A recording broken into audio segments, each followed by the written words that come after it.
Alright, Jeff and presumably future students, we are working on the song Memphis Soul Stew by King Curtis. It is a really good example of two concepts. One, the use of the structure D chord shape abbreviated on the high strings out in front of our regular E shape bar chord. For most easily picturable for most people, it's like here's a G chord, use an E shape, and then if I were up on the high string, strings 1, 2, and 3, it'd look like that, 3, 3, 4 up from the ground. And then out in front of that, at the 7th fret, where the dot here, we've got, and I'm just on strings 1 and 3 now, but theoretically, it's like a D chord shape right there. And accordingly, we find that in a lot of contexts, like types of stuff, as well as classic blues turnaround, or in this specific song, we're playing an F. So that's got us theoretically like able to picture the same exact ideas around the 1st fret, the same shapes we're about to use, but we're actually going to be up at the 13th fret, where the instrument repeats at the 12th fret, where our big old landmark is. So here's F, and here's F, our starting point with that out in front of it. And let me go ahead and give this a listen again for timing, and we'll go ahead and get into this, but you might want to pause the video and just do some mapping for yourself really quick of what we just went over compared to your tablature and so forth. How about this? Alrighty, so the song's got a bit of an intro. While we're at it, King Curtis is one of the few people that Hendrix played with before he was Hendrix, but not on this recording.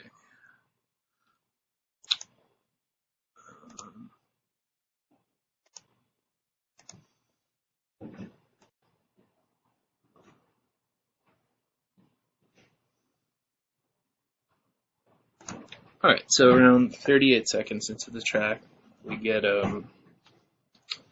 this run where it sounds like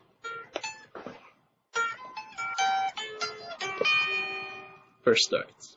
So before we get too heavy into that, right hand wise, we're just going on the 3rd and 1st string, so we shouldn't have any reason to pick, up on this string or down on. There's no negative 1st string, so if that's something you don't already intuitively have in your bag of tricks, you might just want to do this a little bit down, up, until that starts to feel less mechanical for you. And, that's just our rule of how our hand works, but it can be tempting to accent certain beats with down at first for some people. Anyway, F and F. So here I am with my middle and ring finger. I could just use my ring finger. Both are legit approaches. Anyway, we're going to go. So that was a slide. And then we back up to the same shape, which is the most common thing to have happen between, and is some kind of. So we'll talk more about what's happening there structurally, but there we go. So that's. Which leaves a set, and then we go back 2 more frets, same shape. So that leaves us with 2 of the same one at the end. Oh yeah, it's fixed. Hold up, sorry. Household situation. And we're back. Cool, so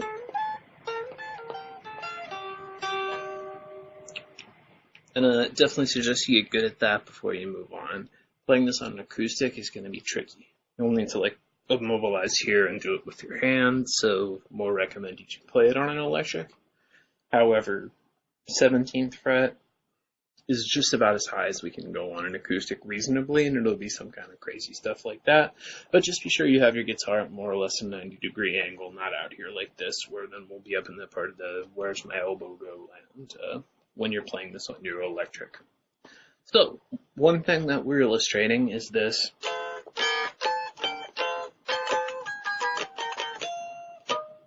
thing that can be done. Theory-wise, the groove to this song is like, it really just funk grooves always sort of imply F with E flat, like 2 frets back, the 7th, like, kind of just is like what we do comping. Yeah, come in. Come in. Yeah, it's around the corner. Sorry, I'm just making a video for a student. It's around the corner in the bathroom. It's in the bathroom? Yeah, you got everything there. It's all down there in the bathroom. Yeah, it's all good. Hey, what's up, guys? The mirror... Sorry, guys. Awesome. Obviously got the plumber here. You didn't know I was making a video. We're all good. So what I was saying is E flat in this case, We can anticipate being the kind of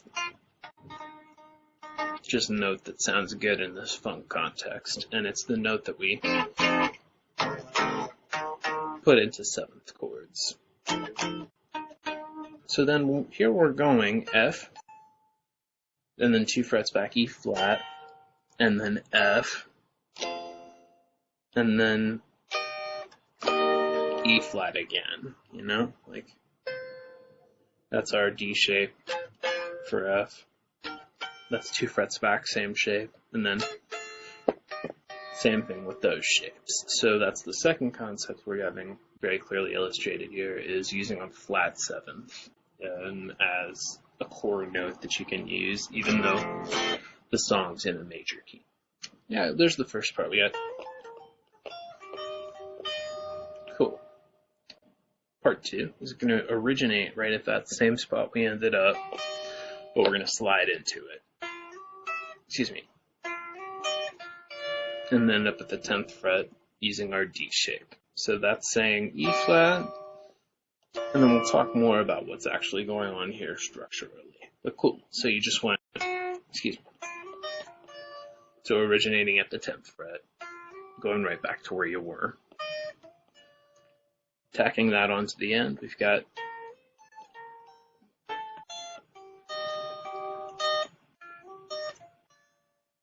so what I said earlier is you could use your ring finger for the D-shaped ones and go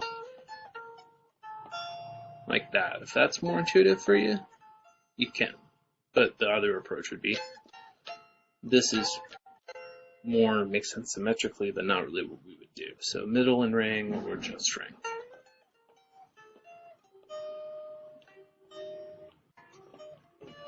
We could make an argument for doing it in this context more than anything else, because what happens next is going to be based on a different structure, that of an F9 chord.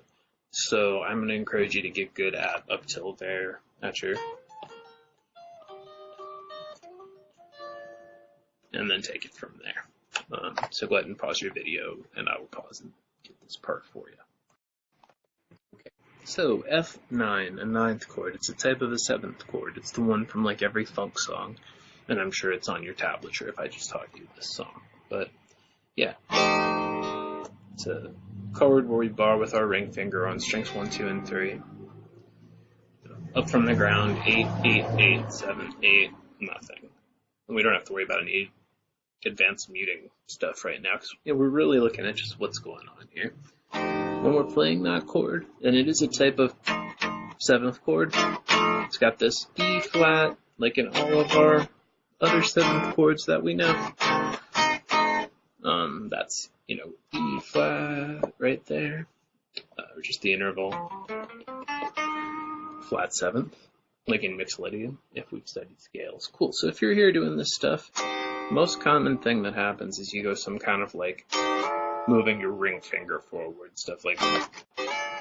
Or, doing it with your pinky. And structurally, that's what this guitarist is thinking about when he finishes up the phrasing with, like that. So I'm using my ring finger It's like F. And then I just go to my first finger, which is like going, but really we're just in F land, and that's one way to think about it. But yeah, we've got going ring finger, barring, first finger, barring. And that's like as in, that's the first variation. So we're good up to there, that's the first time through. The second time through, he does a different variation on that last part, and let me get that for you. Yeah, sorry, I need the exact timing on the previous one was, that's us. Excuse me. So like I was saying, you could make an argument for using your ring finger right there already. This time, even if you preferred the approach of for the other ones. So there we go. Or you could go and adjust that. Hey, here's the whole thing.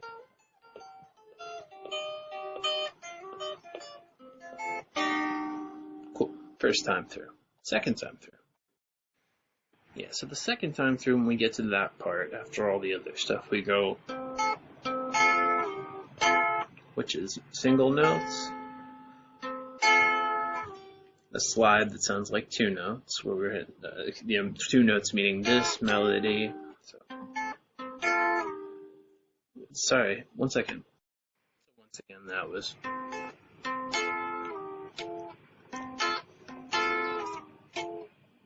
As in.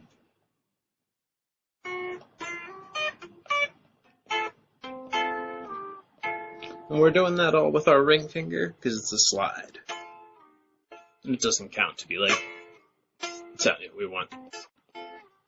And that's more representative of the thing we were talking about with like F and F9 and moving your ring finger around. Cool. So, that entire run is identical, except it doesn't start with, it just starts with, and the entire thing is just third string, first string. Same structure otherwise.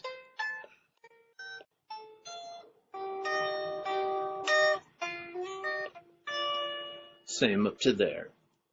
And then we have our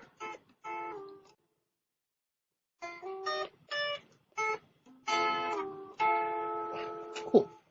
There it is. You definitely want to just run the second one and try not to get tripped up. The new beginning is easier. It's just these strings, these strings, these strings, these strings, these strings, these strings. It's all literally just with no slides, just low, high, low, high, low, high, low, high.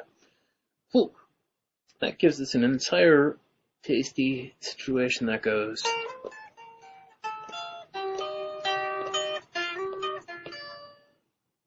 I've got to listen for the timing on exactly that, but it's on your video already. Yeah.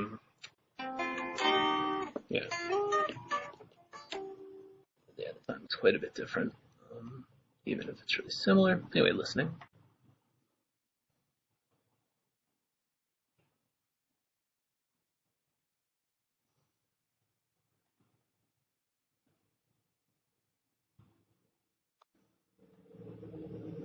Listening. Yeah, cool. All right, there it is. First one.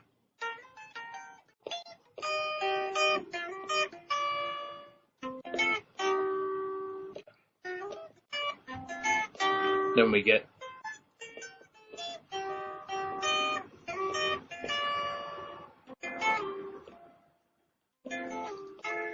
cool. So there it is.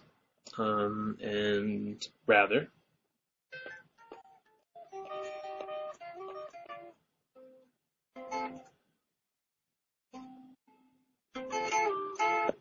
There you go. I'm going to include the actual commercial one, and there it is. Let me give you one good run through the whole thing. First half.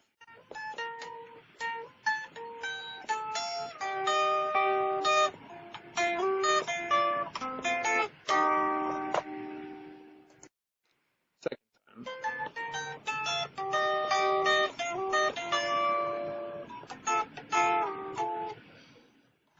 Once again, that is